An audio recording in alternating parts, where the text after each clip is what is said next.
Sarah Martinez clutched her backpack tighter as she walked through the gates of Millbrook High School. The September morning air was crisp, but sweat still formed on her palms. Today was her first day at the prestigious private school, and everything felt wrong. Her worn sneakers squeaked against the polished marble floors, a sound that seemed to announce her presence to everyone around her.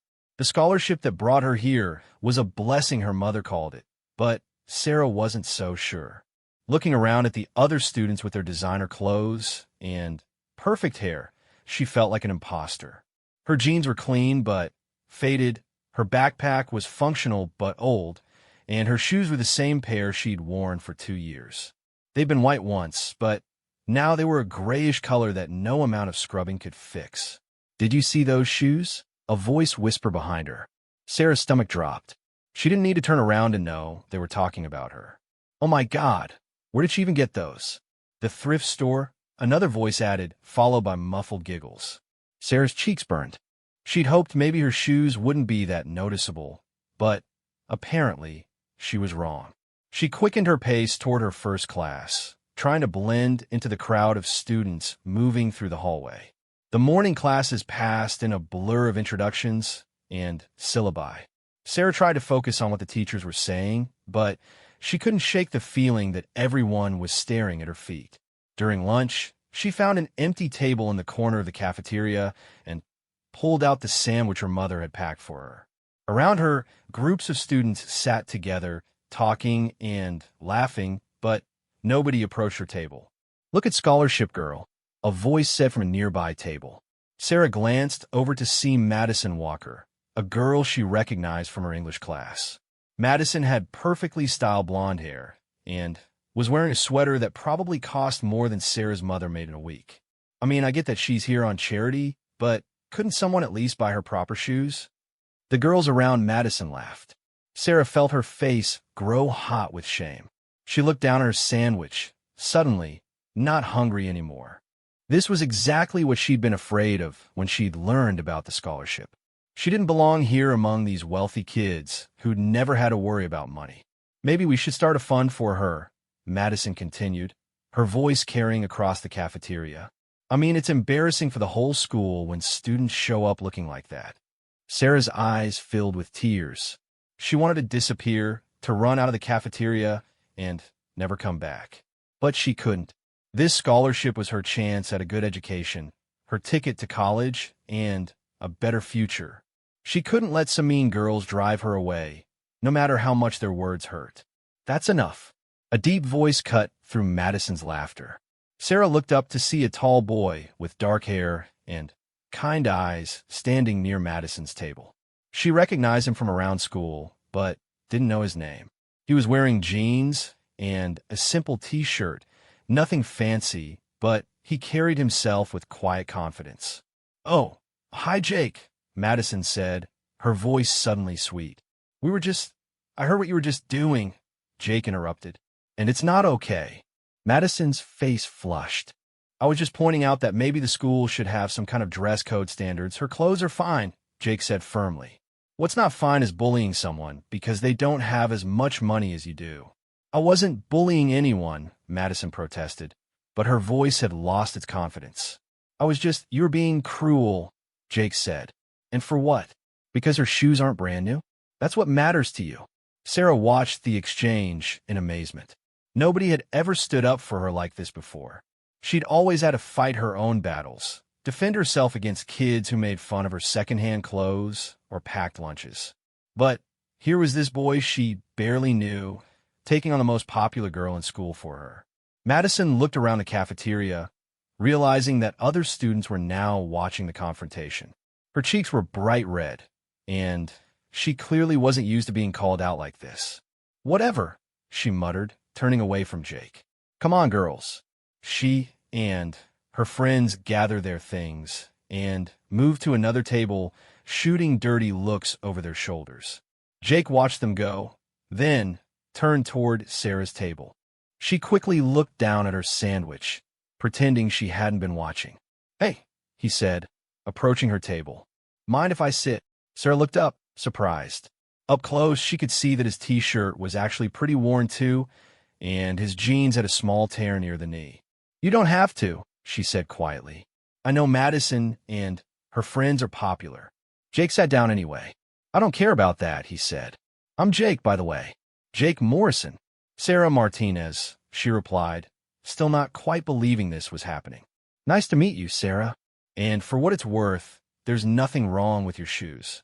I've had this pair of boots for 3 years now." He gestured to his feet, and Sarah saw that his boots were indeed well worn, the leather scuffed and faded. "Thanks," Sarah said, feeling some of the tension leave her shoulders. "You didn't have to do that." "Yeah, I did," Jake said seriously.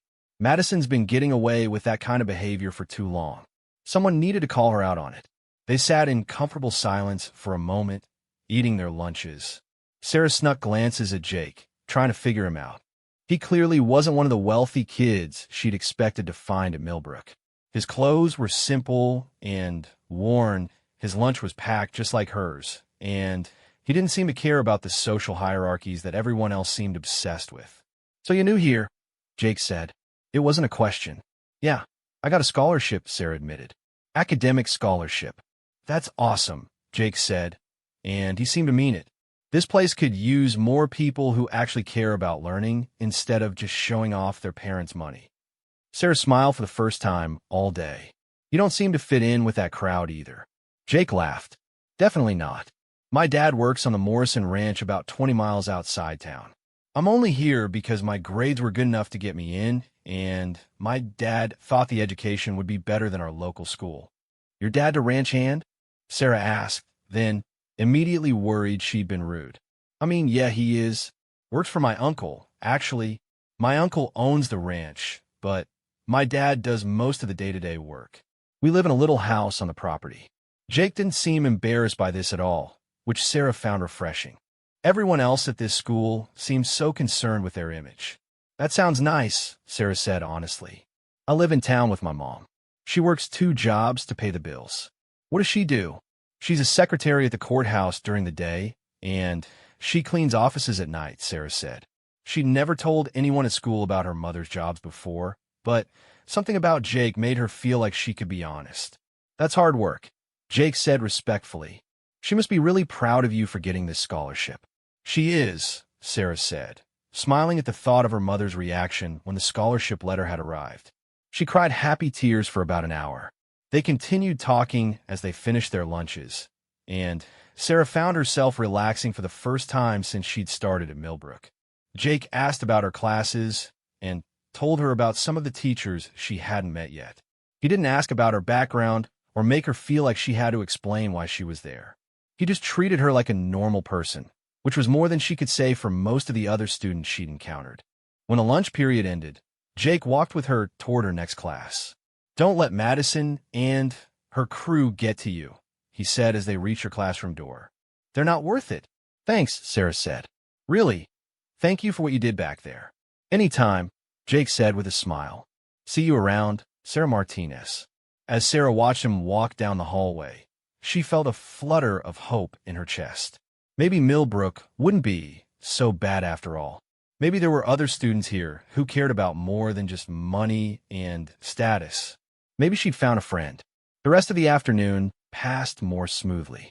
Sarah threw herself into her classes, taking careful notes and participating in discussions when she could. She was here to learn, after all, and she was determined to make the most of the opportunity. The scholarship had strict requirements about maintaining her grades, and she couldn't afford to let social drama distract her from her studies. But even as she focused on her schoolwork, she found herself thinking about Jake Morrison. There was something about him that intrigued her beyond just his kindness in the cafeteria. He seemed so comfortable with himself, so unbothered by what others thought. She'd never met anyone her age who seemed so confident without being arrogant. After her last class, Sarah headed to her locker to get her books for homework. The hallway was crowded with students getting ready to leave for the day, and she tried to move quickly to avoid any more encounters with Madison's group. But as she was putting books in her backpack, she overheard a conversation that made her freeze. "I can't believe Jake Morrison stood up for that scholarship girl," one voice said. I know, right? What was he thinking? Another replied. Maybe he feels sorry for her, because his family's poor too. A third voice chimed in. I mean, everyone knows his dad's just a ranch hand. Sarah felt her stomach sink. Poor too. The words echoed in her head as she quietly closed her locker. She thought Jake was different, that he didn't judge people based on their economic status. But now she wondered if he'd only defended her because he felt sorry for her, because he saw her as being in the same situation as him. Although the first voice continued, I heard his uncle owns like half the county. The Morrison Ranch is huge. Really? The second voice sounded interested. I thought Jake's family was broke. No, his uncle's loaded. Old money, too. Jake could probably buy and sell most of us if he wanted to. Sarah's head spun. Jake's uncle owned a ranch? That changed everything. If his uncle was wealthy, then Jake's family probably wasn't as poor as she'd assumed. Maybe he'd just been slumming it with her, playing the part of the understanding outsider. Feeling confused and a little betrayed, Sarah hurried out of the school building. The bus ride home gave her time to think, but the more she thought about it, the more uncertain she became. Jake had seemed so genuine, so honest about his background. But if his uncle was wealthy, why had he made it sound like his family struggled financially? When she got home, Sarah found her mother in the kitchen, still wearing her courthouse clothes, but looking tired from her long day.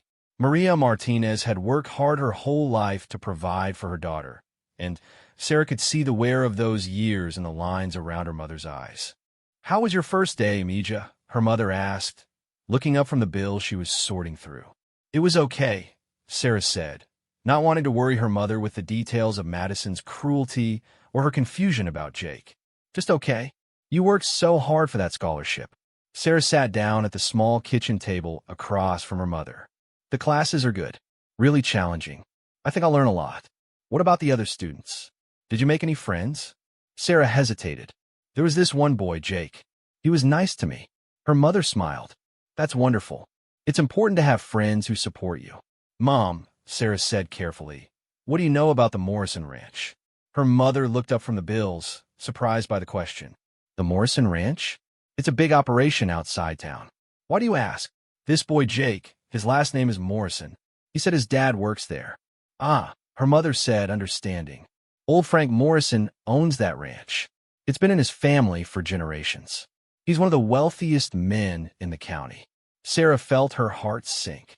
So, if Jake is related to him, he probably doesn't have to worry about money, no? Her mother finished gently. But, Mija, that doesn't mean he can't be a good friend to you. Sometimes the best people are those who understand both sides of life. That night, Sarah lay in bed thinking about everything that had happened. She'd been so grateful to Jake for standing up to Madison, so hopeful that she'd found someone who understood what it was like to be different in Millbrook. But now she felt foolish. He probably had access to all the money and privilege of the other students. He just chose not to show it off. The next morning, Sarah dressed carefully in her best outfit, a simple but clean dress that her mother had bought her for special occasions. She spent extra time trying to clean her shoes, hoping maybe they wouldn't look quite so worn. But as she looked at herself in the mirror, she still felt like an imposter preparing to enter a world where she didn't belong. At school, she managed to avoid both Madison's group and Jake during the morning classes. She wasn't sure what to say to him now that she knew the truth about his family's wealth. Part of her felt angry that he hadn't been completely honest with her, but another part of her understood why he might want to keep that information private. During lunch, Sarah again found an empty table in the corner of the cafeteria. She pulled out her sandwich and tried to focus on eating, but she could feel eyes on her from around the room. Some students were curious about the new scholarship girl. Others were probably wondering if there would be another confrontation with Madison. Mind if I join you again? A familiar voice asked. Sarah looked up to see Jake standing beside her table, lunch tray in hand. She studied his face, looking for any sign of the wealth and privilege she now knew was part of his background. But she saw the same kind eyes and genuine smile from the day before. Sure, she said quietly. Jake sat down and started eating, seemingly unaware of Sarah's internal struggle. How are your classes going? He asked. Fine, Sarah said, then realized how short her answer sounded. Good, actually. The teachers really know their stuff. Yeah, the academic program here is pretty solid, Jake agreed. That's why I transferred here. My old school was okay, but this place will look better on college applications. Sarah nodded, pushing lettuce around on her sandwich. She wanted to ask him about what she'd overheard, about his uncle and the ranch, but she didn't know how to bring it up without admitting she'd been listening to gossip about him. Sarah, Jake said gently, is everything okay? You seem different today. She looked up at him, seeing genuine concern in his expression. I heard some kids talking yesterday, she said carefully, about your family. Jake's expression didn't change, but she saw a slight tightening around his eyes. What about my family? They said your uncle owns the Morrison Ranch, that he's wealthy. Jake was quiet for a moment, and Sarah worried she'd cross a line. Then he sighed and set down his sandwich. Yeah, he does. And yeah, he is. So, when you said your dad works on a ranch, he does work on the ranch, Jake said firmly. My uncle may own it, but my dad runs the day-to-day operations. He's been working cattle since he was younger than we are now. He could have chosen an easier path, living off my uncle's money, but that's not who he is. Sarah felt some of her confusion starting to clear. So you're not actually poor? No, I guess not in the way you probably are, Jake said honestly. My family has access to money if we really need it, but we live off what my dad earns, and that's enough, but not extravagant. My uncle offered to pay for my school clothes and expenses, but my dad preferred to handle it himself. Why didn't you tell me? Sarah asked. Jake considered this. Because it doesn't matter to me, and I hoped it wouldn't matter to you. I've seen what money does to people at this school. It makes them think they're better than others, makes them cruel like Madison and her friends. I don't want to be like that. Sarah studied his face, looking for any sign that he was lying or trying to manipulate her. But she saw only sincerity. It doesn't matter to me, she said finally. I was just confused when I heard about it. I get that, Jake said, and I should have been more upfront about it. I like that you treated me like a normal person instead of like someone whose family has money. You are a normal person, Sarah said. Money doesn't change that. Jake smiled, and Sarah felt the tension between them dissolve. They finished their lunch talking about their afternoon classes and homework assignments, and Sarah found herself enjoying his company just as much as she had the day before.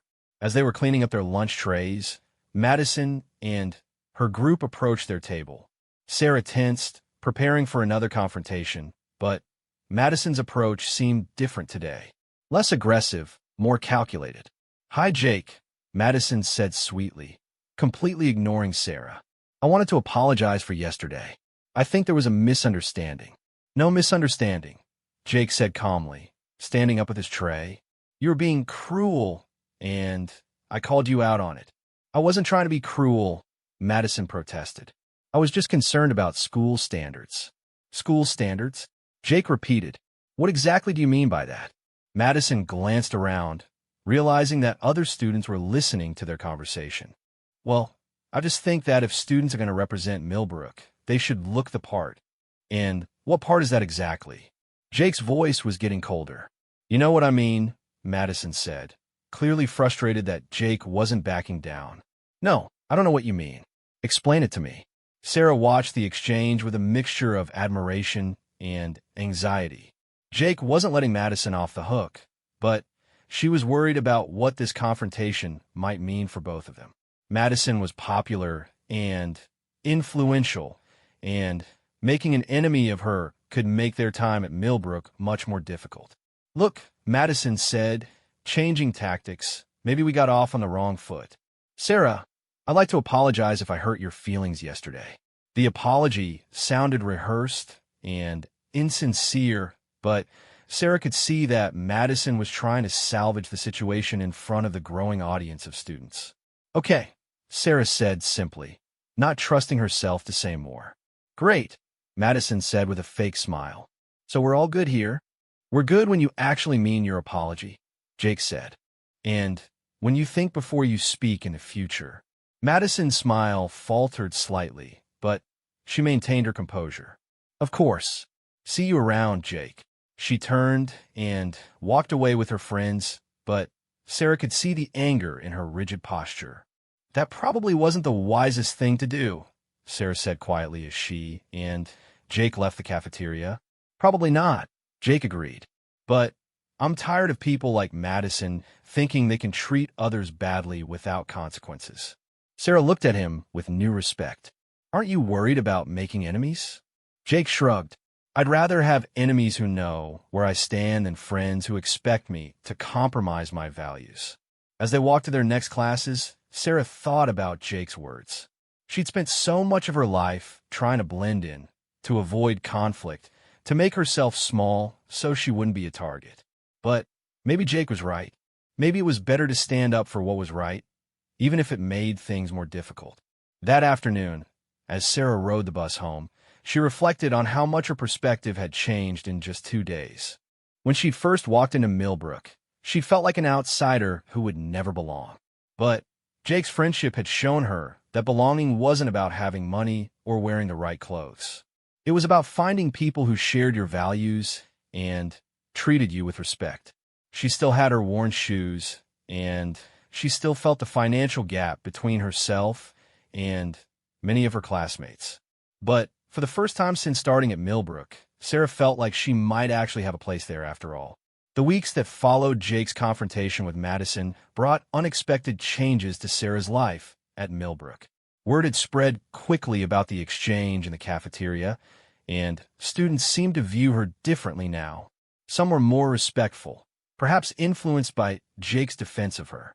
Others, particularly those in Madison's circle, seemed more hostile than before. Sarah tried to focus on her studies, throwing herself into her coursework with the determination that had earned her the scholarship in the first place. Her teachers noticed her dedication, and she quickly established herself as one of the top students in her classes. But the social dynamics at Millbrook remained challenging to navigate. Jake continued to eat lunch with her most days, and Sarah found herself looking forward to their conversations. He was intelligent and thoughtful, with a dry sense of humor that often made her laugh despite her worries about fitting in. He told her stories about life on the ranch, about helping his father with the cattle, and learning to ride horses before he could properly walk. Sarah shared stories about her mother's determination to provide for their family and her own dreams of becoming a doctor someday. A doctor? Jake had asked when she first mentioned her career aspirations. That's amazing. What kind of medicine? Pediatrics, I think, Sarah had replied. I want to help kids who don't have access to good health care. Kids like I was. Jake had smiled at that. You'll be incredible at that. You already understand what it's like to face challenges. It was conversations like these that made Sarah feel like Jake truly saw her as more than just a poor scholarship student. He listened to her dreams with genuine interest and never made her feel like they were unrealistic given her background. But Sarah's growing friendship with Jake didn't go unnoticed by Madison and her group. Madison seemed particularly bothered by the idea that Jake was choosing to spend time with Sarah instead of trying to fit in with the popular crowd. Sarah began to notice Madison watching them during lunch, her expression growing more sour each day. The situation came to a head on a rainy Thursday in October.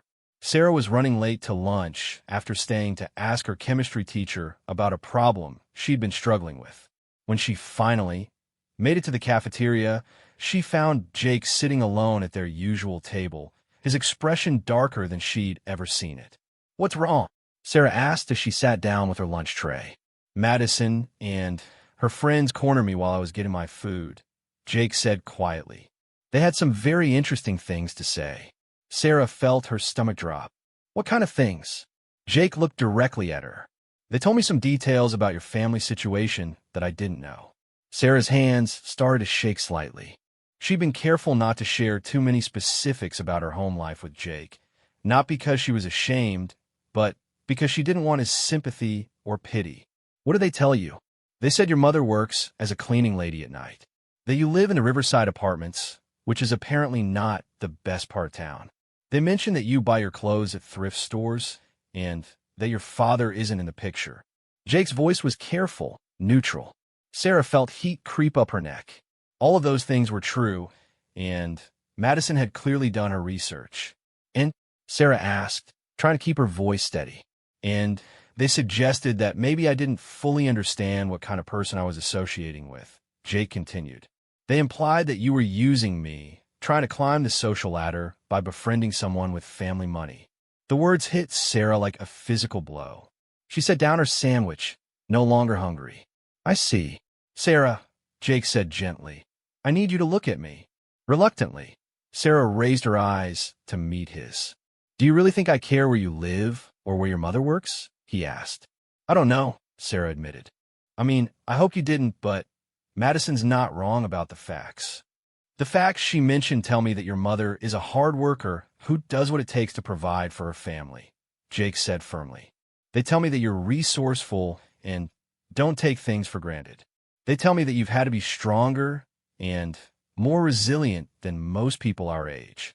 None of that makes me think less of you. Sarah felt tears prick at her eyes. Really? What made me angry was that Madison thought those things would matter to me. That she thought I was so shallow that learning about your background would change my opinion of you. What did you tell her? Jake's expression hardened slightly. I told her that she was right about one thing. I didn't fully understand your situation before today. I didn't understand how much strength it must take to walk into a place like Millbrook every day, knowing that people like her are looking for reasons to tear you down. I told her that learning more about your background made me respect you more, not less. Sarah had to blink back tears. She'd never had anyone defend her so fiercely, so completely. I also told her that if she or any of her friends bothered you again, she'd have to deal with me. Jake continued. And that I wasn't just speaking for myself. What do you mean? There are other students here who are tired of Madison's behavior. You're not the only person she's targeted over the years. But nobody's ever really stood up to her before because she's been untouchable. Her family has money.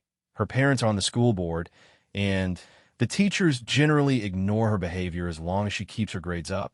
Sarah absorbed this information. So what changes now?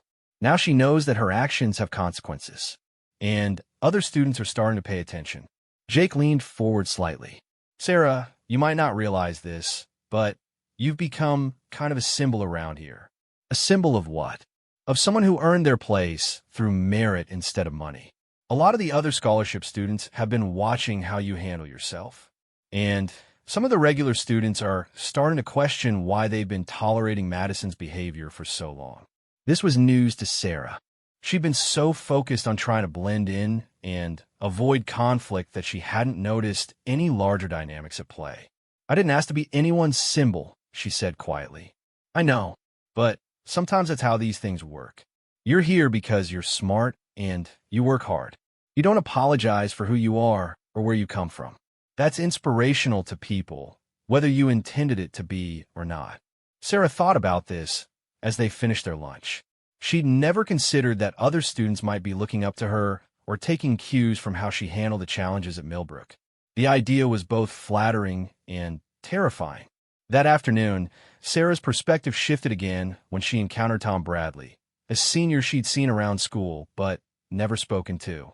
He approached her at her locker after her last class. Hey, you're Sarah, right? He asked. Yes, Sarah replied cautiously. Tom was tall and athletic, the kind of student who usually ran in popular circles. I'm Tom Bradley. I wanted to thank you. Thank me for what? For not backing down when Madison started her crap with you.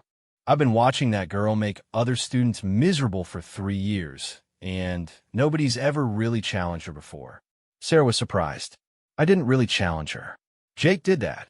Yeah, but you gave him something worth defending, and you didn't run away or transfer schools like some other kids have done. Tom's expression grew serious. Look, I know I haven't exactly been welcoming to you since you got here. That's on me. But I wanted you to know that not everyone at this school is like Madison. Thank you, Sarah said, not quite sure how to respond. Also, Tom continued, there's a group of us who study together sometimes.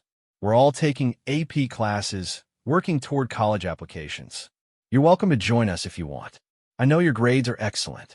The invitation surprised Sarah. She'd assumed that the high-achieving students at Millbrook already had their established groups and wouldn't be interested in including a newcomer, especially one on scholarship.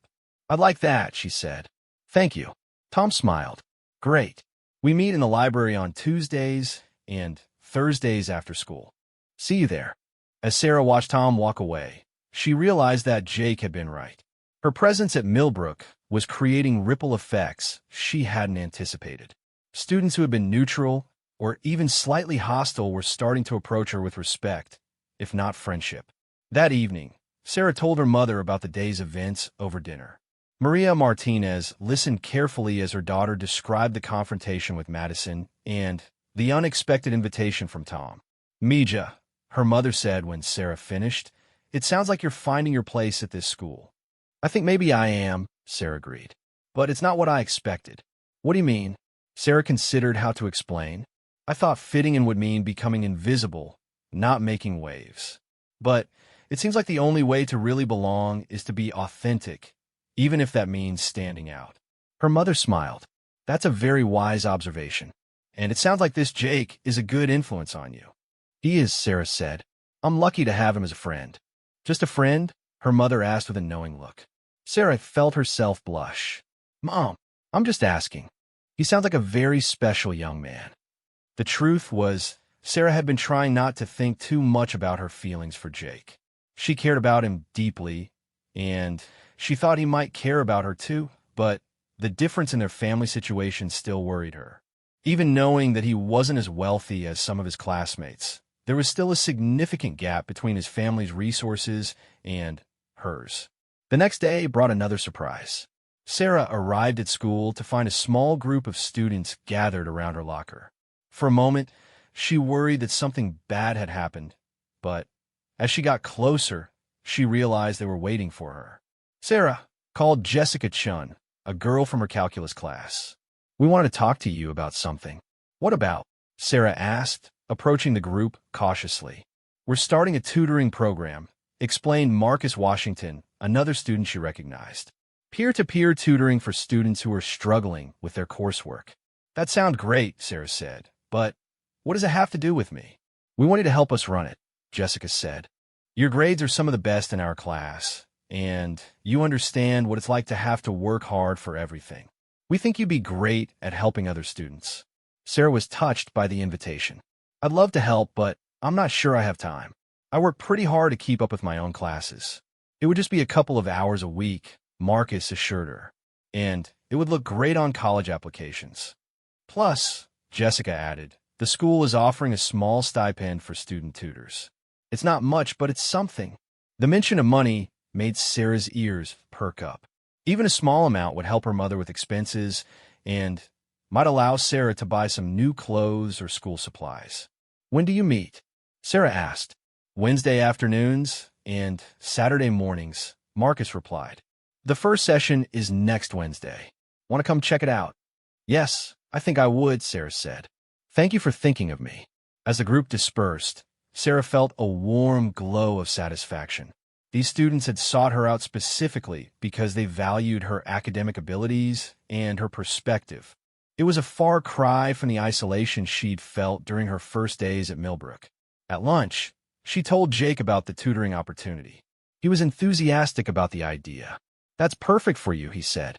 "You love helping people, and you're naturally good at explaining things." "When have I explained things to you?" Sarah asked, amused. "Yesterday, when you were helping me understand that chemistry problem, and last week when you walked me through the calculus homework. You're patient, and you don't make people feel stupid when they don't get something right away." Sarah hadn't realized that Jake saw her teaching moments that way. "I just remember what it was like when I didn't understand something, and someone took the time to help me." "Exactly. That's what will make you a great tutor." Their conversation was interrupted by the arrival of Madison and two of her friends. Sarah tensed, expecting another confrontation, but Madison's approach seemed different this time.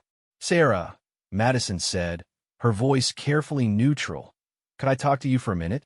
Alone?" Sarah glanced at Jake, who looked skeptical but didn't protest. "Okay," Sarah said. Madison gestured toward an empty area near the windows, and Sarah followed her, aware that several other students were watching their interaction with interest. "I wanted to apologize," Madison said once they were out of earshot. "Really apologize, not like that fake thing I did before." Sarah studied Madison's face, trying to determine if this was genuine. "Okay, I've been thinking about what Jake said, about treating people badly without consequences. And I realized that my behavior toward you wasn't just mean, it was also really small-minded." "What changed your mind?" Sarah asked. Madison looked uncomfortable. "A few things. My little sister is a freshman here this year, and she told me about some of the things she's heard people saying about me, about how I treat other students. It wasn't flattering." Sarah waited for Madison to continue. "Also," Madison said, "my parents heard about the incident in the cafeteria. Apparently, word got back to some of the school board members. My mom was not happy with me." Now, they were getting to the real reason for this apology, Sarah thought. Madison was in trouble with her parents. "But mostly," Madison continued, and her voice seemed more sincere, "I've been watching you these past few weeks. You handle yourself with more class than I do, and you don't even have designer clothes or rich parents to fall back on. That's actually pretty impressive." Sarah didn't know how to respond to that. "Thank you," she said finally. "I'm not asking us to be best friends or anything," Madison said. "But I'd like to call a truce. No more comments about your clothes or your background. And I'll make sure my friends know to back off too." "That would be nice," Sarah said. "Thank you." Madison nodded and started to walk away, then turned back. "For what it's worth, Jake Morrison is lucky to have you as a friend. Not everyone would have handled all this as well as you have." As Sarah watched Madison rejoin her friends, she felt a complex mix of emotions. She was glad that the hostility was ending, but she also felt like Madison's apology was motivated more by external pressure than genuine remorse. Still, it was a step in the right direction. When she returned to the table, Jake was waiting with obvious curiosity. "How did that go?" She apologized. Said she wants to call a truce. "Do you believe her?" Sarah considered this. "I think she means it, for now at least. Whether it lasts depends on whether she's actually changed or just gotten better at hiding her feelings." "Fair enough. How do you feel about it?" "Relieved, mostly. It'll be nice not to worry about what she might say or do next." Jake smiled. "Good. You deserve to focus on the things that matter to you instead of worrying about petty drama." As the weeks progressed, the truce with Madison held. She wasn't exactly friendly to Sarah, but she wasn't hostile either.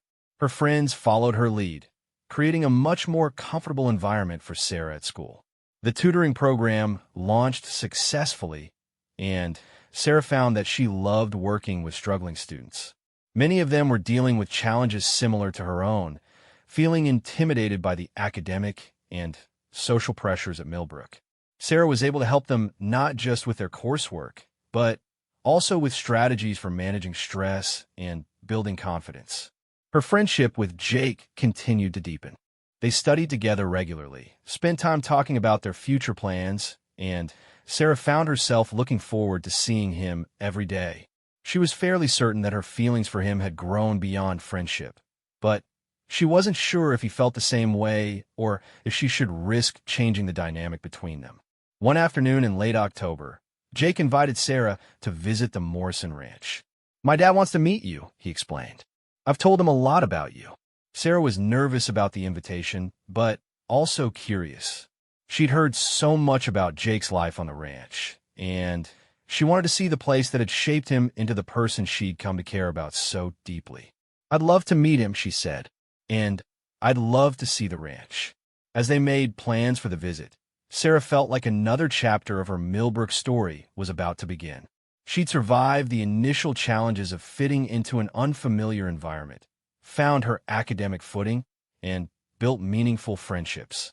Now she was being invited into Jake's family life, which felt like a significant step forward in their relationship.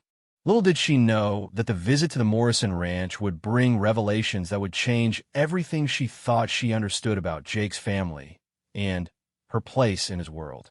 The Saturday morning Sarah was supposed to visit the Morrison Ranch dawned clear and crisp with the kind of autumn air that made everything seem possible. Sarah had spent considerable time choosing what to wear, finally, settling on her best jeans and a sweater her mother had given her for her birthday. She'd even managed to find a pair of boots at a consignment store that looked presentable for a ranch visit. Jake picked her up in an older pickup truck that had seen better days but ran smoothly. "This is my dad's truck," he explained as Sarah climbed into the passenger seat. "He insisted I bring you out in something practical." The drive to the ranch took them through rolling countryside that Sarah had never really explored before. The landscape was beautiful, with golden fields stretching toward distant hills and cattle grazing peacefully in pastures. Jake pointed out various landmarks and told stories about growing up in this rural setting. "I learned to drive on these roads when I was 12, he said as they turned onto a gravel path. "My dad figured if I was going to be any help around the ranch, I needed to be able to get around on my own." As they crested a hill, the Morrison Ranch spread out before them, and Sarah couldn't help but gasp. The property was enormous, stretching as far as she could see in every direction. The main house was a large, rambling structure that looked like it had grown organically over several generations, with additions and outbuildings scattered around it. Hundreds of cattle dotted the pastures, and she could see several barns and work buildings in the distance. "Jake," Sarah said quietly, "this place is huge." "Yeah, it's a big operation," Jake replied, but Sarah detected something cautious in his voice. "That's the main house where my uncle lives. We live in the smaller house over there." He pointed to a modest two-story house about a quarter-mile away from the main house. It was neat and well-maintained, but clearly much simpler than the imposing main residence. As they pulled up to the smaller house, a tall man in work clothes emerged from what looked like a workshop. Sarah could see immediately where Jake got his build and his kind eyes. The man approached the truck with a slight smile and a confident stride that spoke of years spent working outdoors. "Dad, this is Sarah," Jake said as they got out of the truck. "Sarah, this is my father, David Morrison." "Mr. Morrison," Sarah said, extending her hand. "Thank you for inviting me out here." David Morrison's handshake was firm and calloused from years of manual work. "Please call me David. Any friend of Jake's is welcome here. And I've heard a lot about you." "I hope it was mostly good things," Sarah said, trying to match his easy manner. "All good things," David assured her with a smile. "Jake tells me you're quite the scholar." They were interrupted by the sound of another truck approaching, and Sarah turned to see a larger, newer vehicle pulling up to the house. An older man emerged from the driver's seat, and Sarah could see the family resemblance immediately. This had to be Frank Morrison, Jake's uncle and the owner of the ranch. Frank Morrison was an imposing figure, clearly used to commanding attention and respect. He was well-dressed, even for a casual Saturday morning, and his truck was obviously expensive. As he approached their small group, Sarah felt a shift in the atmosphere. "Jake, good to see you, son," Frank said, clapping Jake on the shoulder. "And you must be Sarah. I've been hearing about you." "Yes, sir, I'm Sarah Martinez," she replied, shaking his offered hand. Frank's appraising gaze took in her appearance, and Sarah felt suddenly self-conscious about her carefully chosen outfit. She had the uncomfortable feeling that he was cataloging details about her clothes, her shoes, and probably making assumptions about her background. "Martinez," Frank repeated thoughtfully. "Are you related to Maria Martinez, who works at the courthouse?" Sarah's stomach tightened. "She's my mother." "Ah," Frank said, and something in his tone made Sarah's chest constrict. "Hard-working woman. Very dedicated to her job." The compliment sounded genuine, but Sarah sensed undercurrents she couldn't quite interpret. David Morrison was watching his brother with a carefully neutral expression, and Jake looked uncomfortable. "Would you like to see some of the ranch?" David asked, clearly trying to redirect the conversation. "I thought we could take Sarah around in the work truck, show her how the operation runs." "That sounds wonderful," Sarah said gratefully. As they walked toward another vehicle, Frank fell into step beside Sarah. "So Jake tells me you're at Millbrook on a scholarship," he said conversationally. "Yes, sir. Academic scholarship. That's quite an achievement. Very competitive, those scholarships. I was fortunate to receive it," Sarah replied carefully. Fortunate, yes, but also smart and hardworking, I'm sure. Frank paused. Jake also tells me you're interested in pursuing medicine. That's my plan, yes, sir. I'd like to study pre-med in college and eventually become a pediatrician. Frank nodded approvingly. Admirable goals. Of course, medical school is very expensive. Even with scholarships and financial aid, most students end up with significant debt. Sarah felt heat rise in her cheeks. The comments seemed designed to remind her of the financial realities of her situation. Yes, sir, I'm aware of that. But I think the investment will be worth it. Oh, I agree completely, Frank said smoothly. I just think it's important for young people to be realistic about the challenges they'll face. David Morrison appeared at Sarah's other side. Frank, why don't you head back to the main house? Sarah and are going to check on the cattle in the south pasture. Frank looked like he wanted to say more, but he nodded. Of course. Sarah, it was a pleasure meeting you. I'm sure we'll see more of each other. As Frank's truck disappeared down the ranch road, David's shoulders seemed to relax slightly. Sorry about that, he said to Sarah. My brother means well, but he sometimes comes across as more intimidating than he intends. Sarah wasn't sure she believed that Frank's comments had been unintentional, but she appreciated David's attempt to smooth things over. It's fine. He was just making conversation. Jake, who had been unusually quiet during the exchange, finally spoke up. Actually, Dad, maybe we should talk to Sarah about Uncle Frank. David shot his son a warning look. Jake, no, Dad. She deserves to know what she might be getting into. Sarah looked between father and son, confused by the tension that had suddenly appeared. Know what? David sighed and leaned against the truck. Sarah, my brother is a good man in many ways, but he has very strong opinions about social class and what he considers appropriate relationships for members of our family. What does that mean?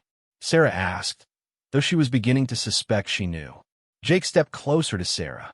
It means that my uncle doesn't think I should be spending time with someone from your background. He's been making comments for weeks about my friendship with you. Sarah felt like she'd been slapped. Oh, he's old-fashioned, David said gently. He believes that people should stick to their own social circles, that mixing across economic lines leads to problems. It's not personal against you specifically. It feels pretty personal, Sarah said quietly. Jake moved even closer, and Sarah could see anger in his eyes. Sarah, you need to know that my dad and I completely disagree with Uncle Frank's attitude.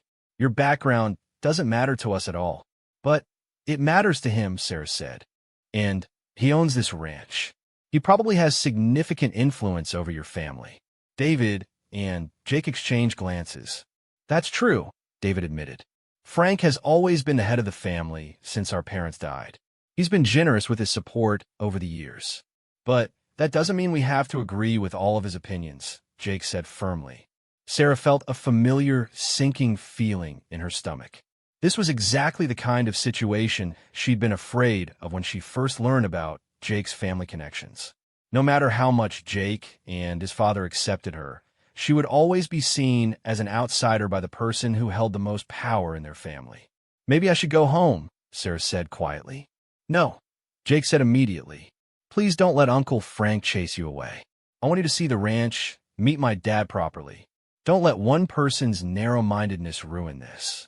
David nodded in agreement. Jake's right, Sarah. You're welcome here, regardless of what my brother thinks. Sarah looked at both men, seeing genuine warmth and acceptance in their faces. But she also understood the position they would be put in if she continued to be part of Jake's life. Frank Morrison clearly had expectations about his nephew's social circle, and those expectations didn't include girls like her. Let's continue the tour, she said finally. But I think we should talk about this more later. The next few hours were both wonderful and bittersweet for Sarah. David Morrison was a natural storyteller, and he regaled her with tales of life on the ranch, explaining the intricacies of cattle ranching and sharing memories of Jake's childhood. She could see where Jake had learned his values of hard work and treating people with respect regardless of their background. Jake was clearly proud to show her around his home, pointing out his favorite spots on the property and introducing her to some of the ranch hands who worked for his father. Everyone she met was friendly and welcoming, treating her like any other guest Jake might bring home. But throughout the afternoon, Sarah couldn't shake the memory of Frank Morrison's appraising look and carefully worded comments. She'd encountered that kind of subtle classism before, the polite but unmistakable message that she didn't belong in certain circles. When it was time for Jake to drive her home, Sarah was quiet during the first part of the journey. Finally, Jake pulled over to the side of the road and turned to face her. "Talk to me," he said. "What are you thinking?" Sarah looked out at the countryside, trying to find the right words. "Your uncle wasn't wrong about the challenges I'll face pursuing medicine. Medical school is expensive, and I don't have family money to fall back on. So what? Lots of doctors come from modest backgrounds, but not doctors who are dating ranchers with wealthy uncles who disapprove of the relationship." Jake was quiet for a moment. "Is that what we're doing? Dating?" The question caught Sarah off guard, and she felt her cheeks warm. I don't know. Are we? "I'd like to be," Jake said honestly.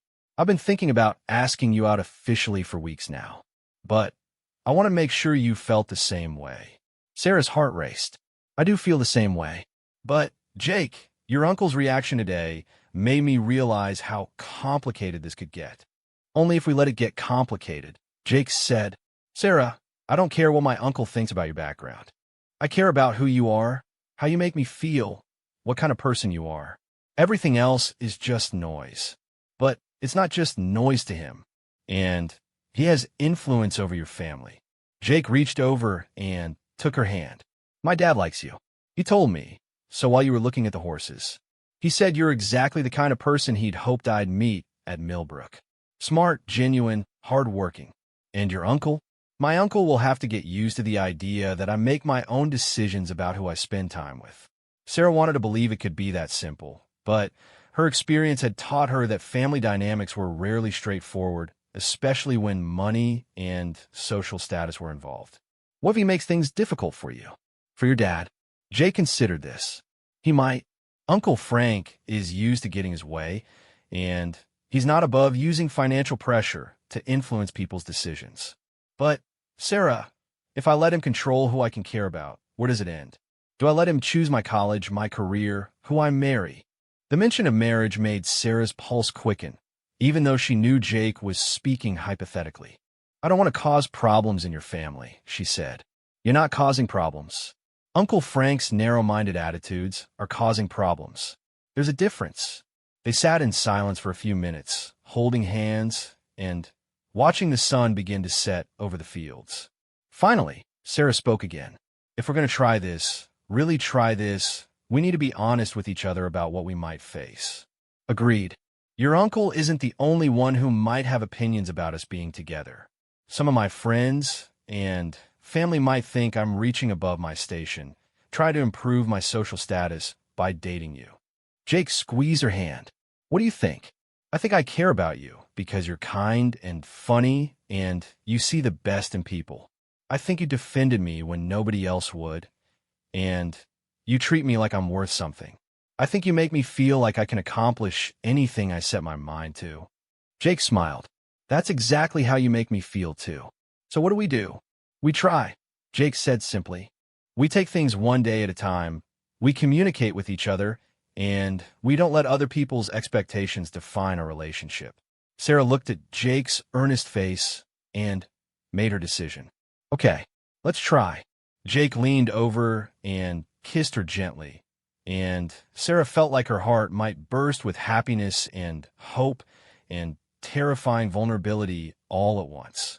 When they pulled up to Sarah's apartment building, Jake walked her to the door like a proper gentleman. "I'll see you Monday at school," he said. "See you Monday," Sarah replied. As she watched him drive away, Sarah reflected on how much her life had changed since that first day at Millbrook when she'd been mocked for her worn shoes. She'd found her academic footing, built meaningful friendships, and now she was embarking on a romantic relationship with someone who saw her true worth. But she also knew that the challenges were far from over. Frank Morrison's disapproval was likely to become a bigger issue as her relationship with Jake developed. She would face scrutiny from people who thought she was reaching beyond her proper place, and she would have to prove herself worthy of Jake's affection in ways that wealthier girls wouldn't. The next morning, Sarah called her mother over breakfast and told her about the ranch visit and her new relationship with Jake. Maria Martinez listened carefully, asking thoughtful questions and offering gentle advice. Mija, her mother said finally, love doesn't recognize social boundaries. If this boy cares for you and treats you well, that's what matters. But you're right to be aware of the challenges you might face. What would you do in my situation? Sarah asked. Her mother smiled. I would follow my heart, but I would also remember that I am worthy of love and respect regardless of what anyone else thinks about my background. You have nothing to be ashamed of, Sarah. Your father and I raised you to be strong and independent. Don't let anyone make you feel like you need to apologize for who you are. What if his family tries to break us up? Then you'll handle that challenge when and if it comes. But don't live your life afraid of what might happen. Take the happiness that's offered to you. On Monday morning, Sarah arrived at Millbrook feeling different than she had on any previous day. She was still wearing her worn shoes and secondhand clothes, but she carried herself with new confidence. She was Jake Morrison's girlfriend now, and more importantly, she was someone who had proven her worth through her own actions and character. At lunch, Jake was waiting for her with a smile that made her stomach flutter. "How was your weekend?" he asked as she sat down. "Good," Sarah said. "I spent a lot of time thinking about us, about what we talked about." "Any regrets?" "None at all." They were interrupted by the arrival of Tom Bradley and several other students Sarah had gotten to know through the tutoring program. "Sarah, Jake," Tom said, "mind if we join you?" "Of course," Sarah said, gesturing to the empty chairs at their table. As the group settled in for lunch, Sarah realized that something fundamental had shifted in her experience at Millbrook. She was no longer the isolated scholarship student sitting alone. She had built a community of friends who valued her for her intelligence, her character, and her contribution to their shared academic goals. Madison walked by their table with her usual entourage, but instead of the hostile glares Sarah had grown accustomed to, Madison offered a neutral nod of acknowledgement. It wasn't friendship, but it was respect, and that felt like progress. "So," Jessica Chun said as the group discussed their weekend plans, "has everyone heard about the winter formal?" Sarah's heart sank slightly. School dances were always a reminder of the financial constraints that shaped her choices. Formal dresses were expensive, and she wasn't sure she could afford something appropriate for such an event. "It's still 2 months away," Marcus pointed out. "Plenty of time to plan." Jake glanced at Sarah, and she could see understanding in his eyes.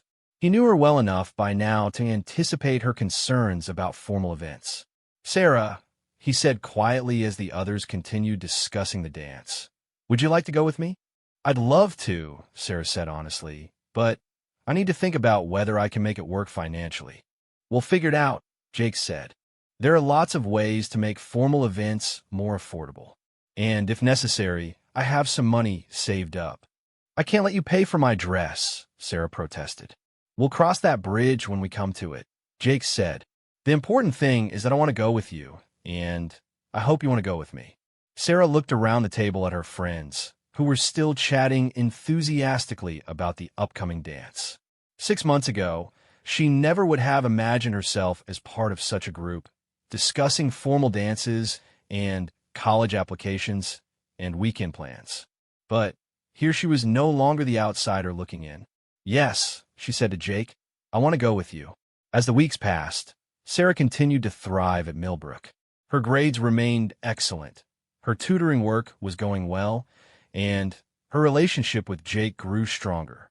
They studied together, attended school events together, and spent time on weekends either at the ranch or exploring the town.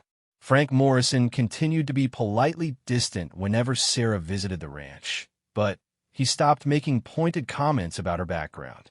Sarah suspected that David Morrison had spoken to his brother about his behavior, but she didn't ask for details. The real test came in December when Sarah's mother was invited to a school event for parents of honor students. Sarah had been reluctant to encourage her mother to attend, worried about how she would be received by the other parents, most of whom came from very different backgrounds. But Maria Martinez surprised everyone, including her daughter, by fitting in naturally with the group of parents. She spoke confidently about Sarah's achievements and future plans, asking thoughtful questions about college preparation and making connections with other families. Several parents approached Sarah afterward to tell her how much they'd enjoyed meeting her mother. "Your mom is amazing," Jake told Sarah after the event. "My dad was really impressed with her." "She's always been amazing," Sarah replied. "I just wasn't sure if other people would see it." "The people who matter see it," Jake assured her. "And the people who don't see it aren't worth worrying about." As Sarah prepared for finals and the end of her first semester at Millbrook, she reflected on how much she'd grown in just a few months. She'd learned that belonging wasn't about having the right clothes or the right background. It was about being true to yourself, working hard for what you wanted, and surrounding yourself with people who valued you for who you really were. Her worn shoes had been replaced by then, not with expensive designer footwear, but with practical, clean shoes that served their purpose. More importantly, she'd learned that her worth as a person had never been determined by what she wore on her feet. Sarah Martinez had found her place at Millbrook Academy, not by changing who she was, but by refusing to apologize for it. And in the process, she discovered that she was capable of much more than she'd ever imagined.